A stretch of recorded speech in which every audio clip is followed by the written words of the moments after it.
Je vous propose aujourd'hui une visite un peu originale de Briançon, puisqu'on ne vit pas en surface, mais on descend sous Briançon, au fond de ce fameux trou qui a fait tant parler et qui est d'ailleurs visité par les services du patrimoine. On est à 18 mètres au fond de la galerie.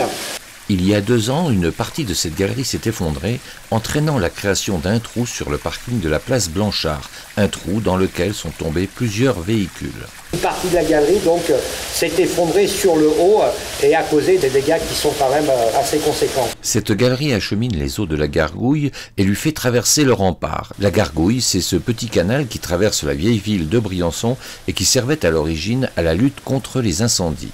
Nous connaissions cette galerie car régulièrement nous sommes amenés à la déboucher, notamment l'hiver quand la galerie sert en déversoir de neige. Il arrive fréquemment que des blocs de glace obstruent la galerie et à ce moment-là il faut descendre dans la galerie et évacuer la glace, évacuer la neige. Mais avant de reboucher ce trou, il a d'abord fallu creuser un puits de 18 mètres de profondeur depuis la place Blanchard afin de réparer la galerie effondrée. Il a fallu creuser beaucoup plus profondément pour arriver donc en fait au fond de la galerie où toutes ces eaux se regroupent. Lors de l'effondrement, une partie du rempart là, qui est derrière moi a été emportée avec les matériaux et donc aujourd'hui il nous faut stabiliser l'intérieur de cette maçonnerie. Il y a une cavité ici derrière l'échelle qui est à conforter parce qu'elle soutient tout le reste du rempart. Donc là nous nous trouvons à l'extérieur du rempart, au débouché de la galerie, en direction du parc de la Chape.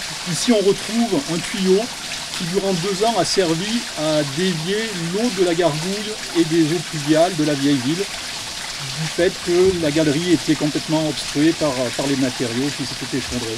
Les eaux de la Gargouille, à partir d'ici, donc, cheminent à travers les parties amont du parc de la Chape en direction de la Durance et elles sont évacuées à la rivière. Tout ce qui peut être déversé dans la Gargouille va directement à la rivière et c'est un problème écologiste, effectivement.